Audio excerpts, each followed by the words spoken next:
The following is a production of DallasCowboys.com and the Dallas Cowboys Football Club. How about them Cowboys? Yeah, go Cowboys! This is Mick Shots. Streaming live on DallasCowboys.com and the official Dallas Cowboys app. Now, here are Bill Jones, Everson Walls, and Mickey Spagnola. And it is time for another edition of Mick Shots inside the SWBC podcast studio here at the beautiful Star in Frisco. And it's not 11:30 on a Thursday. You know it's not. Bill Jones with Mickey Spagnola here in the SWBC podcast studio, and Everson Walls is here too. In the studio. He's not in the studio. I wonder if he's out on the practice field trying a comeback with the Cowboys as they are out on the practice field as we speak. I am actually doing that, Bill, because I am here right now at the Tulane Health System Professional Athlete Care Team building. Believe it or not, I am going for a comeback at 62 years old. I have shrunk a half an inch and lost about 10 pounds from my playing days. So I'm ready. So they're assessing you, and you're being assessed well? I am being assessed out of the ass, okay? And for that big comeback, and so the Cowboys could use are you coming back as a safety or a cornerback? Well, since my boy Marquis Bell is doing so damn well, I guess I'm going to have to come back as a cornerback because he has the safety position locked down, according to Mickey Spagnola. That's right. And I think that we'll be interested to see how they use him again this tomorrow when we actually get to watch practice. Yes, last week it was a Wednesday open practice for the media. This week it's a Thursday open practice for the media, which is why we are doing Mix Shots on Wednesday at 1 p.m. instead of Thursday at 11:30 a.m. And as we go forward, just be very flexible because next week's schedule is the same. It's open on Thursday, and then it's minicamp week the week after that. And then it's open Tuesday, Wednesday, Thursday. So we got some forward planning to do when we're going to continue doing Mix Shots and before we take our summer break. That's right. After that. So everybody had a good Memorial Day weekend? Yes, I know I did. I actually went to the Rangers game when they played Tampa Bay. All right. And you saw them win. I saw them win. I saw Eli, I believe his name is, that's go right. up and rob. I mean, just as we sat down, he robbed Choi of I think it was a 3-run homer in the first inning. If that thing goes over the wall and doesn't come back, we're looking at a totally different ball game, guys. That's right. Eli White, center fielder out of Clemson University, who's got a vertical that matches about Byron Jones's vertical, apparently, or could probably broad jump like Byron Jones did. It said he got up Probably 6 could, feet. Bill. He probably Did I could. read that? saw it. I mean, He didn't get up 6 feet. No. Let's say it like this. His belt line was over the wall. Yeah. Yeah, that I saw. His belt line was on top of the cushion that was at the top of the wall. So yeah, you can call it how you want it. That was pretty impressive. Yep, and I talked to him yesterday. He said in college at Clemson he was measured with a 37 vertical, but That's nice. That's nice. I like that. He estimates he's probably at a 40 vertical now. You know what the amazing thing is about this team being 500 right now? Is Martin Perez is the leading pitcher in the major leagues right now. That's right. He had 7 more shutout innings last night. He's a veteran lefty who was with the Red Sox last year, as we are talking Rangers here. Well, Right. but I'm going to tell you a funny story. It doesn't matter if it's Cowboys or Rangers. So, okay, you're gonna bring it back to Cowboys. No, Okay. it's going to stay with Martin Perez. I can keep on going about that game. Before he left the Rangers, like his last year, they didn't re-sign him, and every time he pitched, it was just a struggle. And I was sitting there going, what are they doing with this guy, right? And a friend of mine, his mother was upper 80s, almost 90, and she watched Which baseball. is what his fastball was, too, back then. And Upper 80s, and she almost watched, 90, she which watched, isn't good enough in the big leagues anymore. She watched baseball every night, he told me, every night. And one day, towards the ends of the season, she calls him and goes, "Why are they starting Martin Perez?" And I said, "I don't know," but I said the same thing, right? And now he's turned his career around this year. He has, that's right. And so he would be your leading candidate to be the American League starting pitcher in the All-Star game right now. Unbelievable. Yeah. And it is, Everson. He's got the lowest earned run average in all of baseball right now at 160. And he got hit Actually, with 142 now. He got hit with a 97-mile-an-hour line drive last night and then pitched better, and they didn't get another hit off him the rest of the time. The Cowboys have scouts out there right now trying to figure out if this can convert to the football field. Maybe he can be a backup quarterback. There you go. Well, before we go back, get off the Ranger thing, I must say I have an entirely new love for baseball fans. Because as we came to the game, you want to go to your seat, and after a while, you're like, you know what, all these open seats, I'm going to sit anywhere the hell I want to sit. So I wasn't even sure if I was in the right section. So I asked these guys up above me, some young, cool white guys, man. They were just sitting up there. They were just chilling. I said, "Hey, man, is this section 132?" And they looked at me with these beer, like beer was in their eyes. You're like, I don't know, dude. We just moved down. Yeah, so nobody knows where they're sitting. But they started something. So we started harassing the center fielder for Tampa because he would never throw us the ball in our section after warm-ups. After they throw the ball back and forth to each other between each inning, they'll take a ball and they'll throw it in the stands for a kid with a glove, right? So there's Everson with his glove, and this center fielder won't throw you the ball. Did not have his glove, William. Thank you very much. But the kid next to me had a glove, and I was trying to help him out. His name was Caden. So Caden, I just met the kid. He's got me sitting there with a glove. We strike up a conversation, and every time the guy seemed to look at us and look us off and throw it another way. So all those beer-filled guys behind us, they were. I think his name was Phillips. They cursed Phillips out the entire game. The entire game. You suck. You suck. So I had so much fun, man. I joined in with the guys. I bet you did. I did. See, in football, you can't harass the players, right? Oh, in baseball, it's a whole different ball game. Baseball, it's a little bit different. They're used to it. Trash. They're used to it in Tampa or in St. Pete, in that stadium where they only get like 4,000 or 5,000 people, though. So you can hear every word. That's right. And that's like Rangers played in Oakland this week. Last Friday night, their attendance was 3,500 in Oakland. Wow. I covered a game. I didn't cover a game. I watched a game in Kansas City when I was in college at the old stadium, Municipal Stadium, and it was the last year of the stadium before they built the new place, and it was a night game, and I thought I was in one of those minor league movie films because I could hear the umpire calling balls and strikes. It was so desolate in there, right? It was like watching it on TV. You can hear the spit. You can hear the spit. Probably could, too. But you can't harass football players who are, by the way, out on the field today. Yeah, and by the way, the Rangers back at 500 on the season. Yes. 24-24. And did you know this?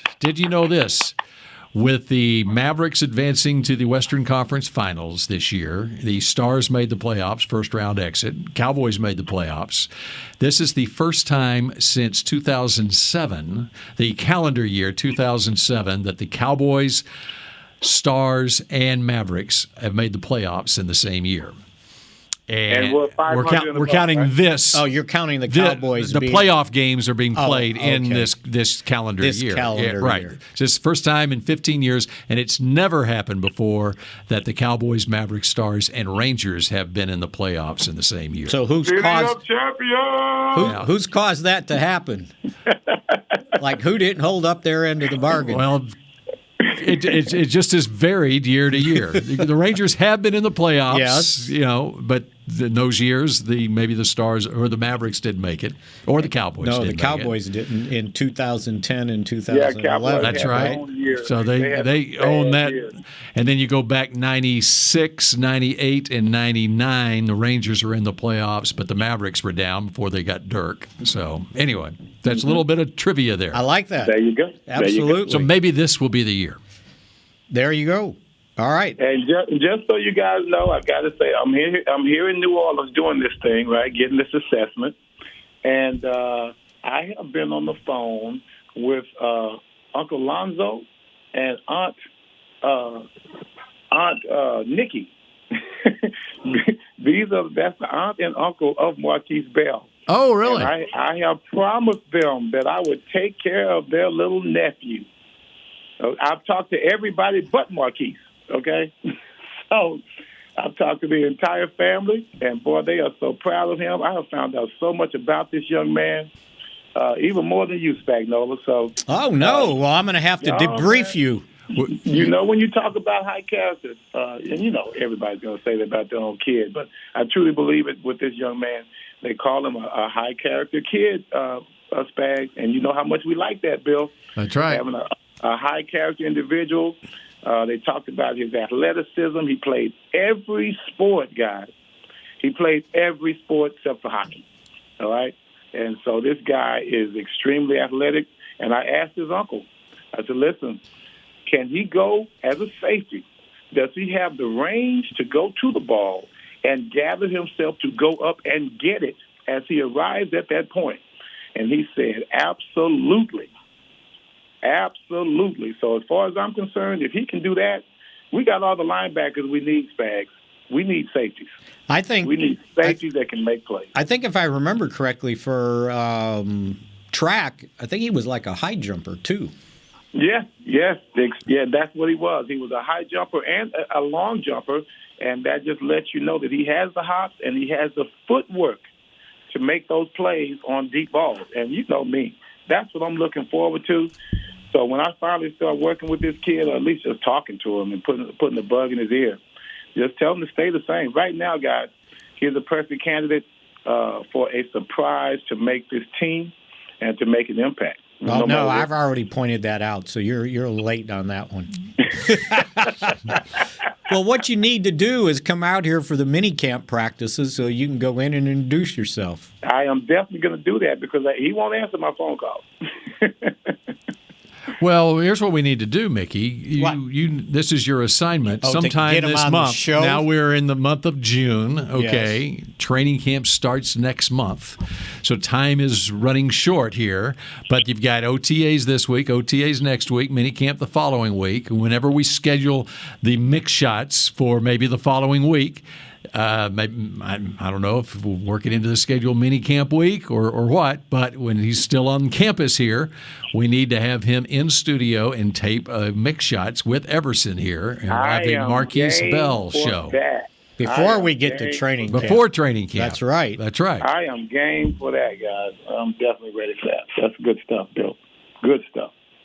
All right. Well, so the Cowboys, we'll see them practice again tomorrow, and from what I hear, what it looks like is that at least James Washington might be out of his boot and be able to do some of the grass work. I mean, he's still rehabbing probably, but looks like he's progressing.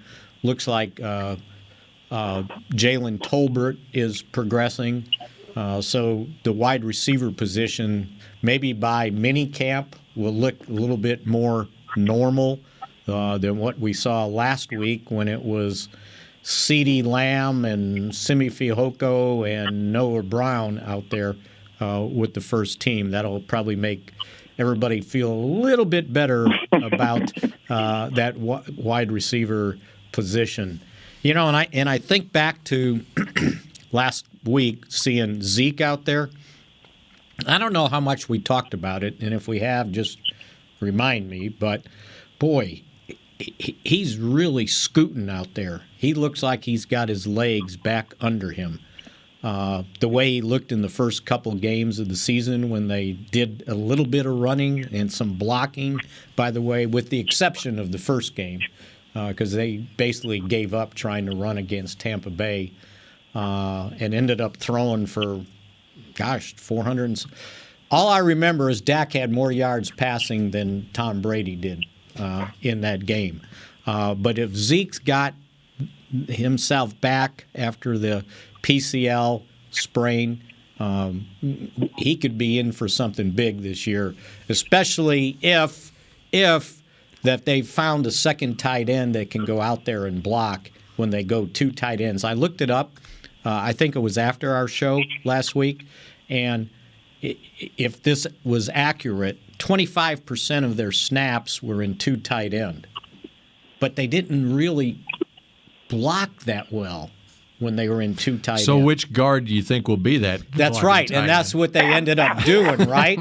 They put Connor McGovern out there basically as a guard, or used the fullback instead. Now they've got a legitimate fullback on the and a legitimate roster, guard too, and a legitimate guard who will also first round guard, Everson, who will also work at tackle. First pick for the team guard. Yes, thank you, Bill. He will work at tackle also, by the way, because do you suspect he will work at tackle this week? I think there's wait a while. I think there's a possibility he will do both. Okay. He will be our starting guard for the season, okay? I'm calling it right now. But he's got to earn it.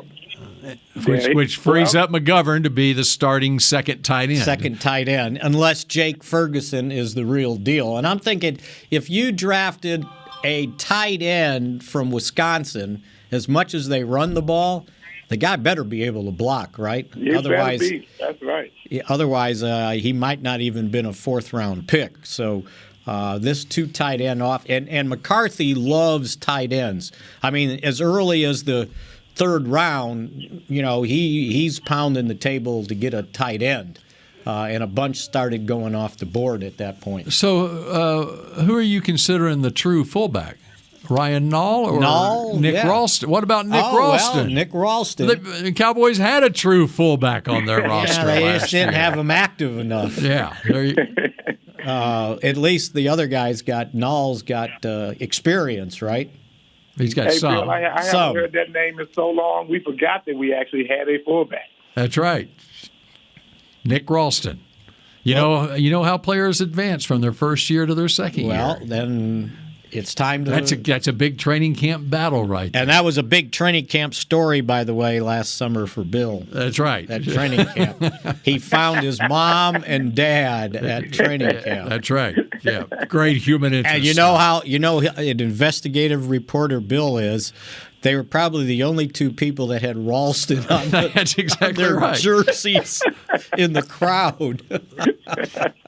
That's right. So. Hey, Bill's always for the underdog, man. Gotta love it. That's right, especially if that underdog went to high school around here. Yeah. There you go. That's why I've always been an Everson Walls fan, going back to the Burton Rams. I love you. That's right. I love you. All right, we're just getting started on this edition of Mick Shots, and we will continue in just a moment. Brace yourself for an existential question. Has your butt been having enough fun lately? Have you been treating it well? Has it been going places? If not, then it's about time you start using SeatGeek. SeatGeek is the best way to get your butt tickets to live events. Just ask the thousands of other butts who have rated it the #1 ticketing app. So what are you waiting for? Download the app now or visit SeatGeek.com to get tickets to sports, concerts, and live events and make your butt happy. SeatGeek. Get your seat in a seat. Want to use what the pros use? How about the official men's skincare brand of the Dallas Cowboys, Jack Black? Right now you can get the Jack Black Starter, a curated collection of Cowboys locker room favorites for just $10 with free shipping. The starter includes 4 Jack Black skincare favorites plus a full-sized intense therapy lip balm. Go to getjackblack.com/Cowboys and use the code word TEAMJB. That's getjackblack.com/Cowboys. The Jack Black Starter, $10, free shipping. The Cowboys way, where 16 Hall of Famers and 5 championships shows us what success looks like. Where turkey is always the second best part of Thanksgiving Day. where we are all defined by one single thing, the star. Where we as fans know it's our job to keep the tradition going. Bank of America is proud to be the official bank of the Dallas Cowboys and to support the quest of living life the Cowboys way. Copyright 2020, Bank of America Corporation. At AT&T, everyone, new and existing customers, get our best deals on every smartphone. Why? Because you deserve it. For turning your living room into your office and your gym. For teaching Grandma how to video call and teaching her again. It's the button on your left, Nana. Okay, your other left. It's not complicated. Everyone deserves something new.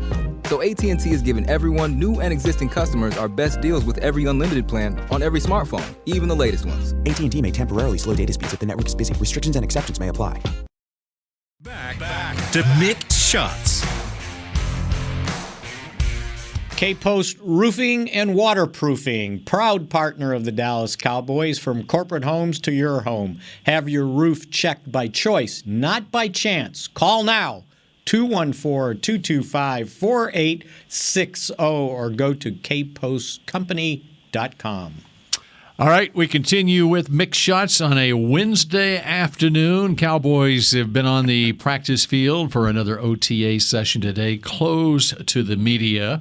Mickey has his sources, however, and they will be open to the media tomorrow on Thursday. Everson Walls is in New Orleans joining us. And Mickey, the kicking situation with the Cowboys, how concerned are you with that? Well, hopefully we'll get to see Garibay do some kicking. The undrafted free agent from Texas Tech. Right, because most of the kicking that we've seen so far in the rookie mini camp and last week's OTA took place indoors. And so we really haven't seen him, but I'm told he's got a live leg, which is good, right? I don't know. Wait. Hopefully he's got two, because you need a plant leg as well as the kicking leg. You need an accurate leg. Former kicking coach Steve Hoffman instructed me to just listen to the ball, how it pops off a guy's foot. And if it makes that good sound, then the guy's got a live leg. Like, he can kick the ball. Now it's got to be accurate. I kind of like to look at it with my eyes and see if it goes between the goalposts. No, you got to hear it right. It's got to have the right pop. Okay. You got to have that. It doesn't matter if it's 25 yards or 45 yards. It needs to sound the same. It sounds like a baseball scout. You don't even have to watch a guy in batting practice. All you got to do is just listen, and you can tell whether he can hit or not. You guys are full of crap. Or the best college softball player from Oklahoma right now, Allo. From Hawaii. From Hawaii. She's Jocelyn Allo. Home run hitter. Yes. And reading stories about him, reading stories about her, she's got some pop in her bat. Yes, she does. The reason I brought up kicker, the Lions have released Aldrich Rosas. So there you go. There's another kicker that you can bring in. I think he came through here once I think like a tryout or something like that. One of those Tuesday tryouts. That's what's going to happen here now, getting closer to the camp. The teams start shedding a veteran guy for a younger guy that might be looking good in these preseason workouts. So, and by the way, today is June 1st. So tomorrow, June 2nd, Lale Collins' salary cap hit, and base salary will hit the Cowboys' cap. So what does that mean? So that means that his base salary, which was off the top of my head like $10 million, now they can use that money because they released him as a post-June 1 release. And then the dead money, and I'm doing this off the top of my head, was like $13 million. So $5 million this year and $8 million next year. So how much money does that free up? So we can go sign somebody. A couple $1 million. All right, who do you want to go sign? Yeah.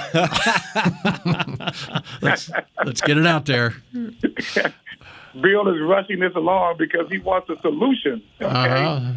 That's right. Well, you certainly don't need, if you save $5 million or so, you don't need that on a kicker, by the way. Because you've signed your draft class. Yep. So you don't need now. Did they finish? Did they get who was not signed? I thought one guy hadn't been signed. Well, virtually. Ferguson maybe was. I don't know if he did it or not. There's your tight end. Yeah, he'll be signed. And as you're seeing around the league, veteran guys without jobs are starting to find contracts. And there could be some guys released now, too, after June 1st. After June 1st, right. Exactly. News around the league, Stephon Tuitt, defensive lineman for the Pittsburgh Steelers, surprisingly announced his retirement moments ago. Oh, okay. And other news around the league, Kyler Murray has reported to Cardinals OTAs. Yay! Stay my beating heart. I was worried about that got one. a contract. He should report. Now, what about Aaron Donald? Has he reported? He has not. It has not crossed the wire as we speak. So Everson, I want you to interpret this for me, all right? He said the reason he hadn't been in OTAs, and he talked all about, needing to be on a team that wins or whatever. Well, the last 3 years, he's been paid $67 million in cash, okay? And he doesn't have any more guaranteed money left in his contract. And he's got 2 more years on the contract he signed.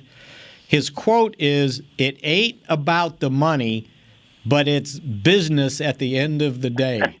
Now, what does that mean? Hey, you know what that sounds like? Sounds like with Latrell Sprewell. He was making about like $25 million, and he goes, "Hey, man, I got to feed my family. I need a raise." I got to feed my family. I laughed when I read that. It ain't about the money, but it's business at the end of the day, so which means it is about the money, and he wants some guaranteed money going forward. Hey, I really can't talk much about it. I had some pretty harebrained schemes when I was trying to get my money from Gil. If I recall, I was 1986. I retired. I was 26 years old. I put in my retirement papers just because we were going through contract negotiations, and I did not want to pay that $1,000 fine per day when you miss training camp back then. Mm-hmm. And so I took drastic steps. Gil's going to be a smart ass. I can be a smart ass too. So at that time we didn't have free agency as a backup. There was no free agency. So the only thing I could do was just irritate the hell out of them and just retire until they actually came back to the table and started negotiating. The other thing I saw where, and I don't know, this might be surprising or not, Dalton Schultz with the $10.93 million franchise tag that he will play for. He's got another month and a half to continue negotiating a long-term deal if he wants. But his cap hit for this year, $10.93 million, ties Mike Gesicki for the 4th highest paid tight end in the league. So he's not doing bad for himself, right? And when it comes to base salaries, then Schultz and Gesicki are tied for first for the highest base salaries of the tight ends in the league going into this year, because the other guys sign long-term deals and their cap hit is higher because of signing bonus prorated over the life of the contract. So, this is his chance to cash in. There was a stat I read. His 141 catches over the last 2 years is the 4th most of all the tight ends. And all the big names that you want to come up with, he was actually 4th, and he was 6th this past year. And 6th, by the way, over those 2 years in touchdowns with 12. So he's kind of made a name for himself. He really has. I got to say, guys, I'm pretty impressed with him. At first we had Jarwin making all these catches, and, he was that guy that we thought was a finesse tight end. But then Schultz comes along, and as far as his blocking is concerned, not happy with the finesse part of it. But he has bailed us out many times, and he was integral to the offense. When you start thinking about the two-man that they were running against the Spags the whole time. Right. That means that our wide receivers are having big-time problems. And he was our outlet because Zeke acted like he'd never seen a ball in the air before last year. But Schultz was ready and able to catch anything coming his way, and he feasted off of those opportunities that he has week in and week out. I'm impressed with him. He deserves all the money that he gets.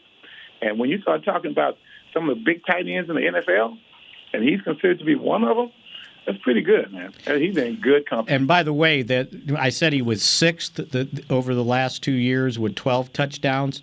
There's 3 guys tied for third at 13. So he wasn't that far off the pace. The leading touchdown tight ends over the last 2 years, Kelsey had 20, and Anderson, Mark Andrews. Yeah, Mark Andrews. Andrews from the Ravens, yes. Had from Oklahoma. 16. There you go. Yeah. So he wasn't that far off the pace with all the other guys. All right, so how big of a priority is it for the Cowboys to sign him to a long-term deal right now? Well, if they're sold on him and they think he deserves a long-term deal. Are you sold on him? 3 years maybe? Can we do 3 years? Because you know what? And here's what probably messed up the whole thing. Njoku, is that how I say Njoku, yep. Cleveland, they signed him to a 4-year, $56.75 million deal this week. So my math on that is like averaging 14 million, 14 million a year. Yeah, 14. Right? Thank you, Bill. But have you looked at the details of it? Yes, I did. Okay.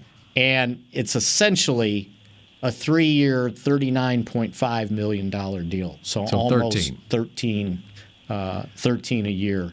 And they can get out of it. And matter of fact, in the first 2 years, the fully guaranteed at signing is $25 million. So there's your market for Schultz right now. 4 years, $57 million. And that's not going to happen here. I'll guarantee you that. Okay. Hey, let me tell you something, Spag. You're starting to make me mad, man. What's that? You know, you're always chopping down people's ability to make money. No, I'm looking at what happened to you. I am looking at the salary cap. You've been a company man for way too long. I am looking at the Cowboys salary cap. This much money. No. We can't kick this. We can't sign a guard in the first round. No, you can't.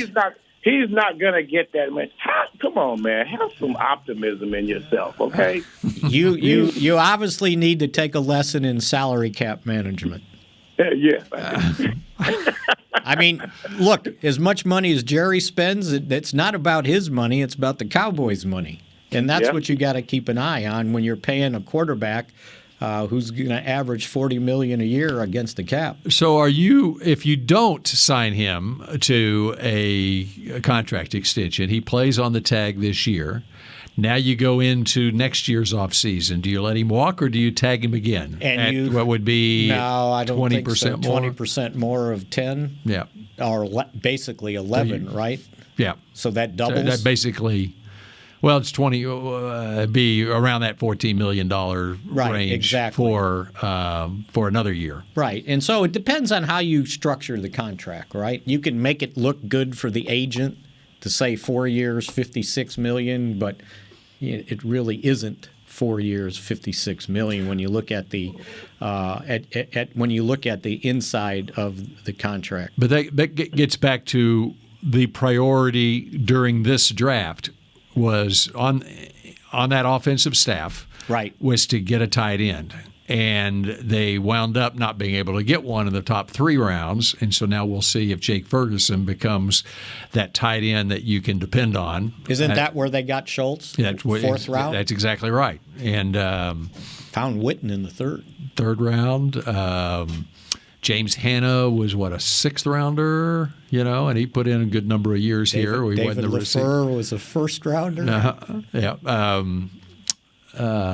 San Diego State. Yeah. Gavin Escobar was a 2nd rounder. So you can miss on those guys. The best deal was Plan B free agent. Yep, Jay Novacek. Some guy named Jay Novacek, right? Rob Awalt the same time in Plan B free agency. They took Rob Awalt. Wow, you came up, boy, that's a good name. And then he got hurt, right? And they thought they had their 2 tight ends and really only had one, which gave Alfredo Roberts an opportunity to be that second tight end, if I remember correctly. Yep. So anyway, it's. You only have a certain number of draft picks, and as much as it might have been a priority to get one of those, because this was a good year for tight ends in the draft. Yeah, I would have loved to have seen Jeremy Ruckert, Ohio State, who went late 3rd round to the Jets. Once you got past your first 3 picks, and there was talk that the Cowboys might package a couple of those 5ths and move up back into the 3rd round. But this is the reason why, because of the contract status of Dalton Schultz, and right. He's about to become. Is he a tight end who can command the same kind of contract as the top tight ends in the league? Is he a difference maker like that? And even after some of those top tight ends went off the board, you mentioned Ruckert.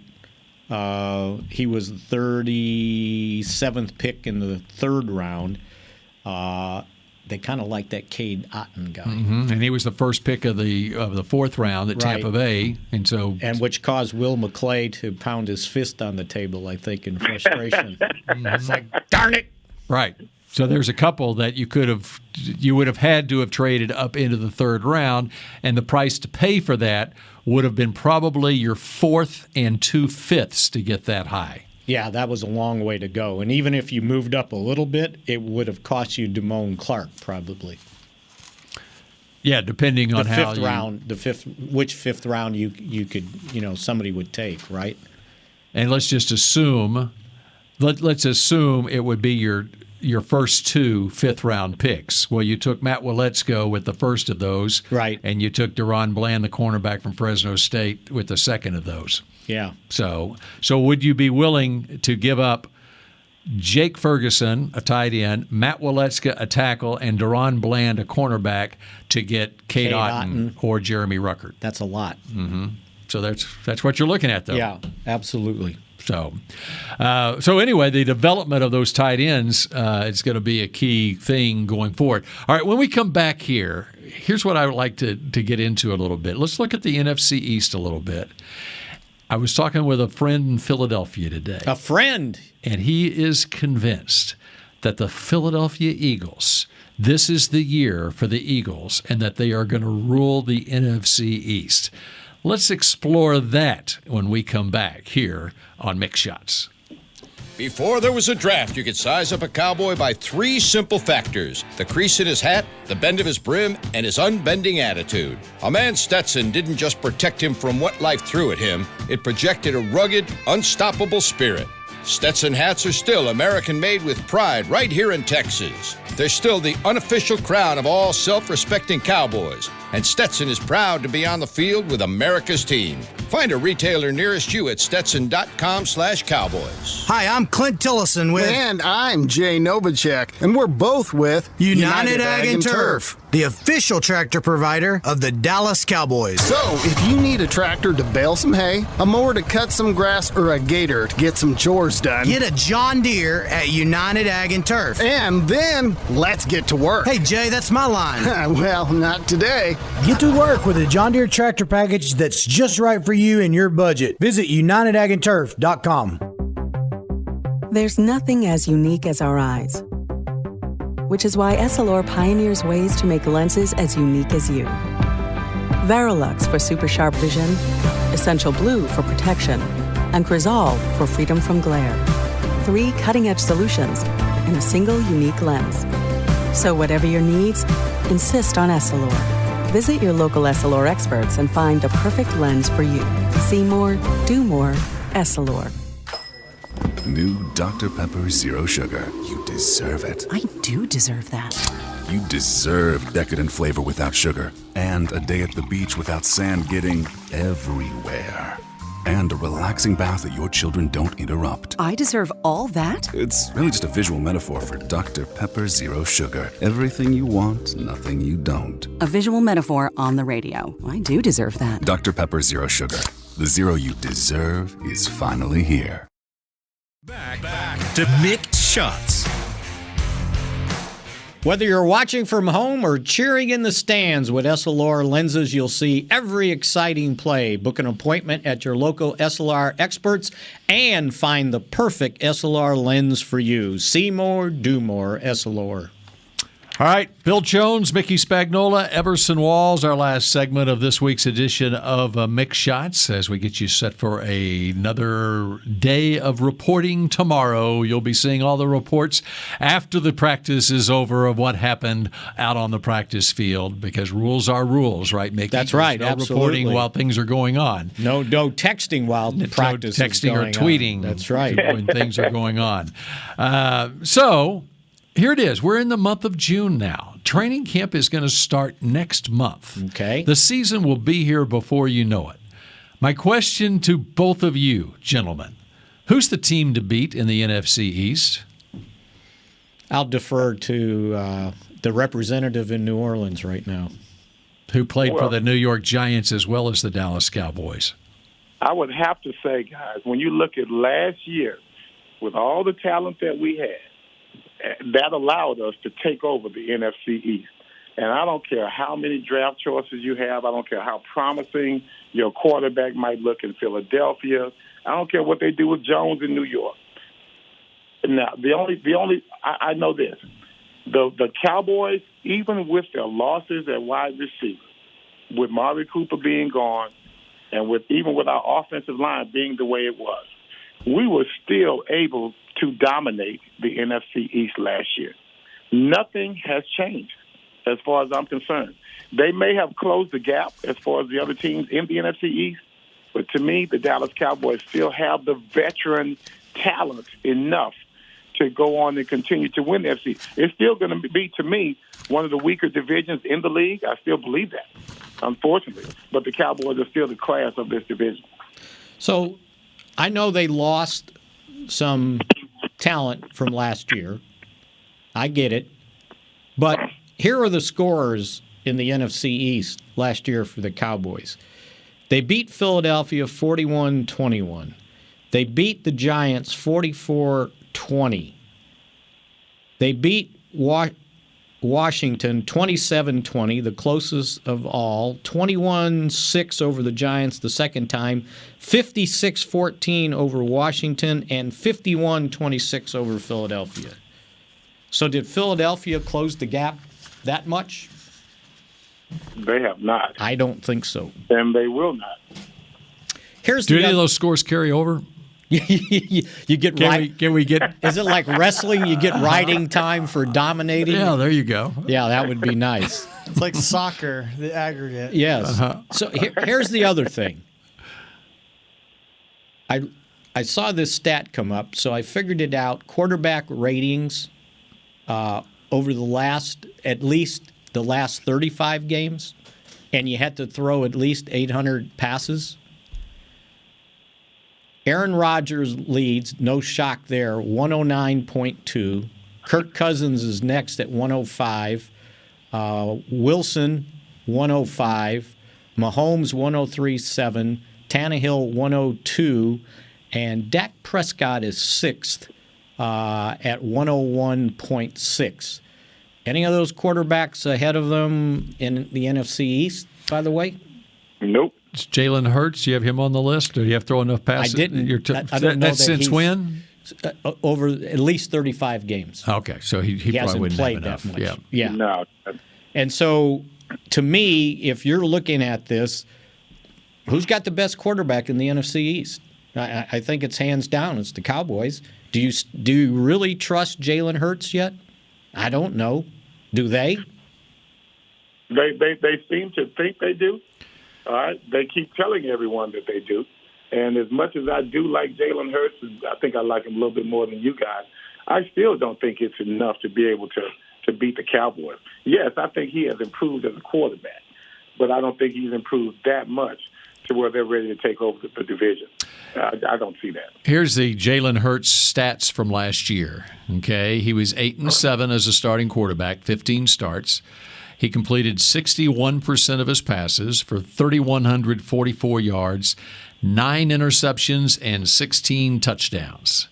You got Dak stats there?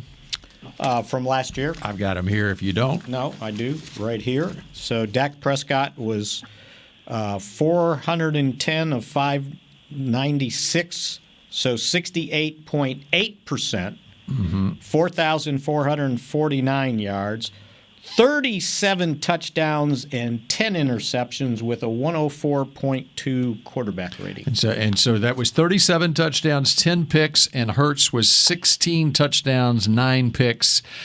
Here's what Everson is getting at. What he probably likes about Hurts's game, too, though, is Hurts ran for 784 yards and 10 touchdowns. You like that part of it, don't you, Everson? Yeah, and that's it. It's the whole body of work, Bill. I'm glad you brought that up. And he probably led them in rushing, though. Yes, by 30 yards over Miles Sanders. And that just goes to the it's just a testament to the kind of heart that he has. Well, it's going to be a testament to the percentages catching up with him. The percentage is your heart can get you hurt. If you run too much, then you're going to have those instances to where you could possibly be out for the game, out for your career. We saw what happened to Dak Prescott back in, I guess that was 2020.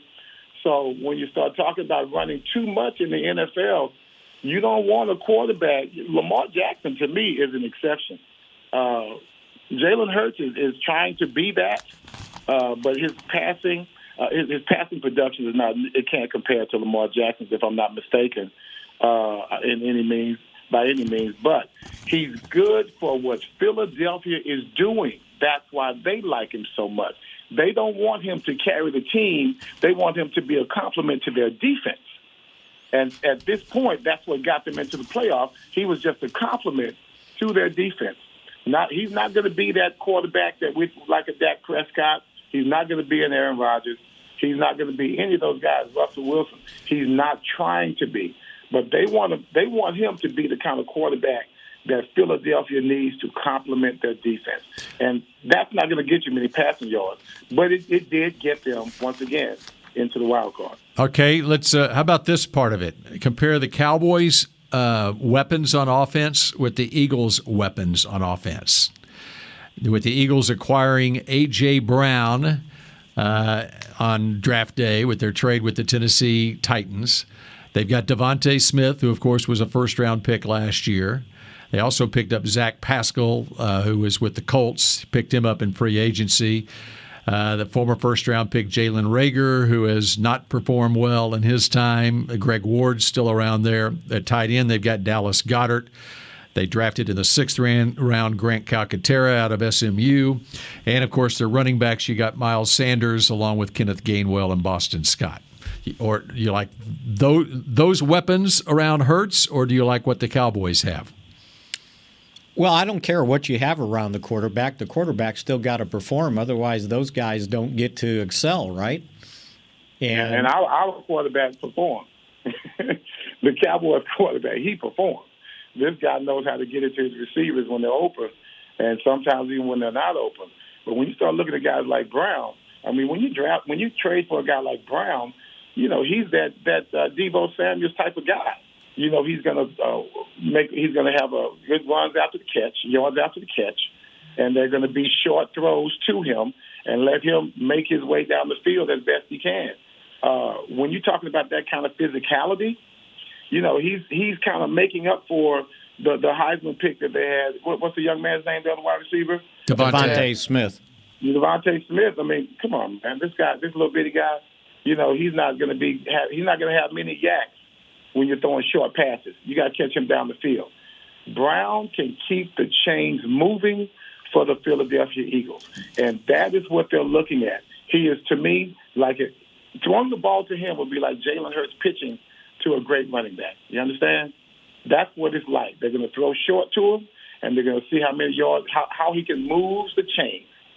So that was a strategic signing for them because, to me, I think he gives them a little bit more physicality from the wide receiver position for a team that wants to be physical. So I got reminded of this yesterday. The Cowboys banking on CeeDee Lamb being the number one receiver. And you probably can find this. It was on NFL.com. Bucky Brooks wrote about CeeDee Lamb breaking out to be, I believe the quote was, one of the top 5 receivers in the league because he's going to get the opportunity. They had a 9-minute highlight film of CeeDee's catches from last year. And when you put those all together and you sitting there questioning if he can be a number one receiver, I was like, oh my.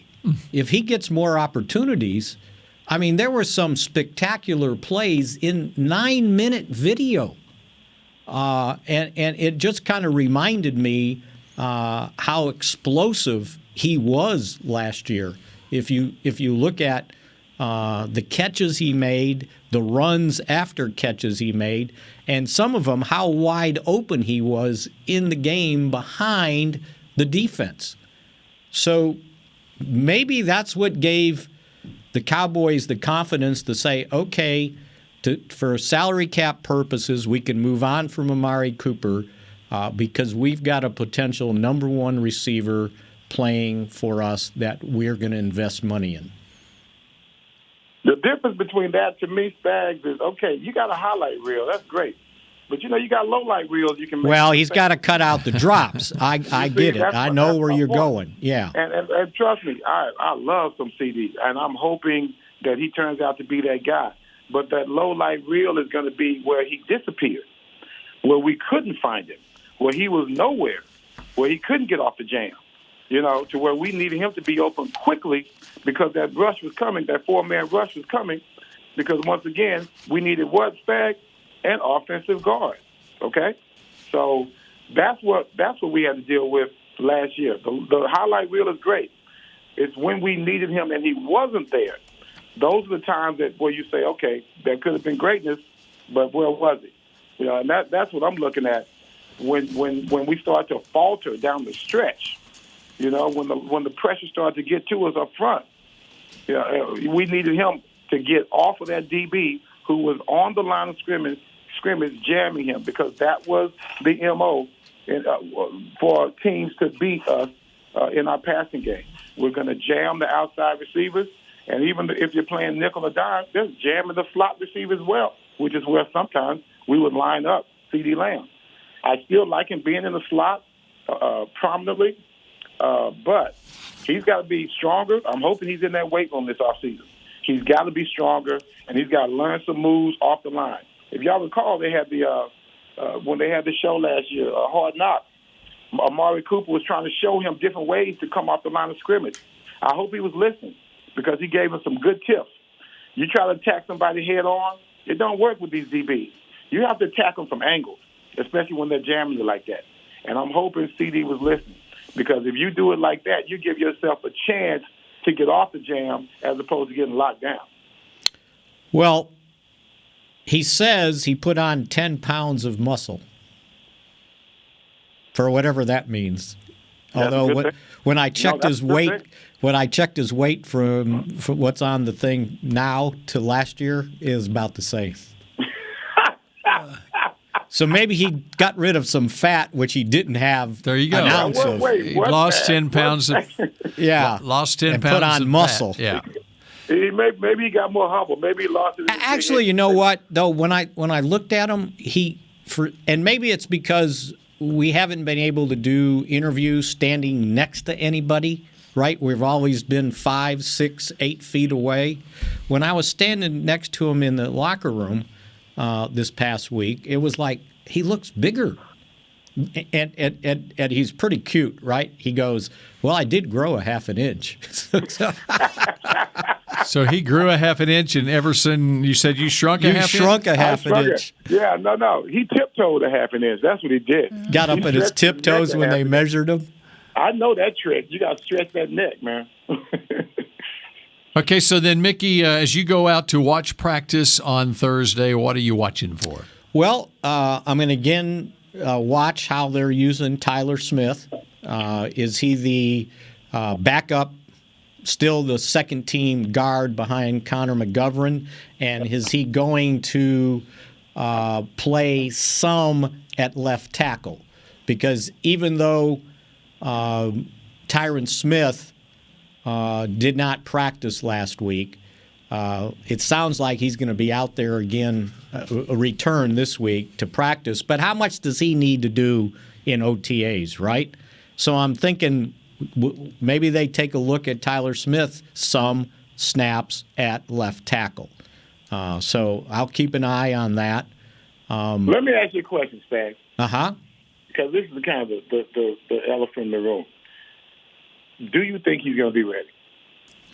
Tyler Smith. Do you think Tyler Smith can last the whole season? Tyler or Tyron? Tyron. I'm sorry. Tyron? Tyron Smith, yes. Hey, yes. I'll take 13 games of him over 17 of anybody else you want to put over there. Can we get 13? Yeah. He always seems to just miss 3 or 4. Like somewhere in November, yeah. A couple of games. I'll take. You got you, and at least kind of what you were talking about. I think we need to have a play count for him all season long. I don't care how good he looks. I hope we have the luxury to have a play count for him, because, like you said, Bill, as the season goes on, it seems to weigh on him a lot physically, and that's when those injuries start to pile up with him. That's interesting because you see that with defensive linemen, they rotate in defensive linemen. You don't see it as very often at all with offensive linemen where you'll rotate in. Although there are some teams who do that with maybe with a veteran player or with a younger player too, where they'll rotate in for one series a backup right tackle or something like that.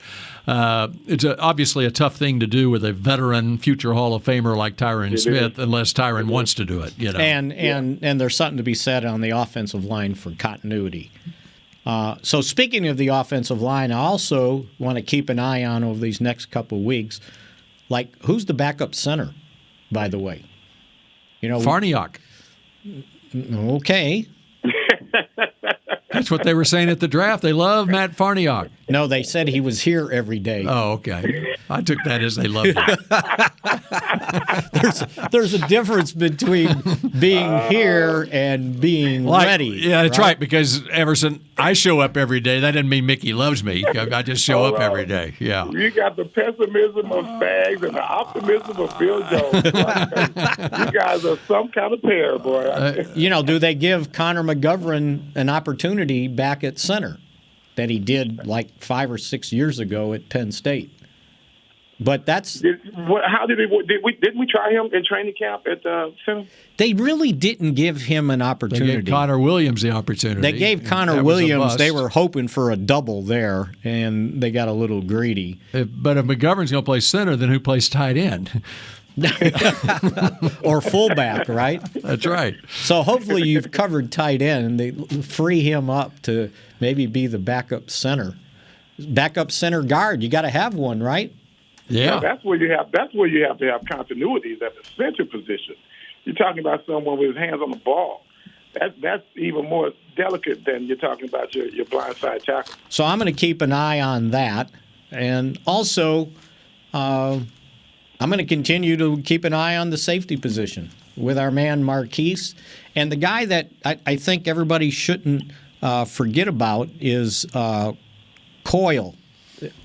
Tyler Coyle. Rookie free agent last year, impressed him in training camp and in preseason games, and he's back. And let's see what he can do. Because I was impressed with him last year. I thought he had enough. He had enough to get on some special teams. I think he only played like maybe a couple games. I can look that up real quick. Hey, guys, we got to go. The doctor's waiting on me. Uh-oh. All right. This is how I keep you guys on schedule. And Tyler Coyle did play 2 games last year, had 2 tackles. Yeah. Okay, I hope the doctor's not too intrusive with you there, Everson. And I hope they don't find anything. I'm about to pull my pants down right now. Okay, we'll leave that. I'm glad we're not Zooming. All right, then we'll chat at you next week. And Everson, we'll let you know when we're going to do this. All right, I'll be ready either way. Okay. All right. And we're out of time on this edition of Mick Shots. You have a parting shot, Mickey? I wish I did. Okay. Since you just kind of caught me off guard here. I'm going to keep an eye on Dak Prescott. How's that? There you go. He looked good last week. Yes, he did. Keep on keeping on. All right. That does it for Mick Shots for this week. We'll have a full report next week on another week of OTAs here at the Star in Frisco. Oh, and forever. This has been a production of DallasCowboys.com and the Dallas Cowboys Football Club. How about this, Cowboys? Yeah!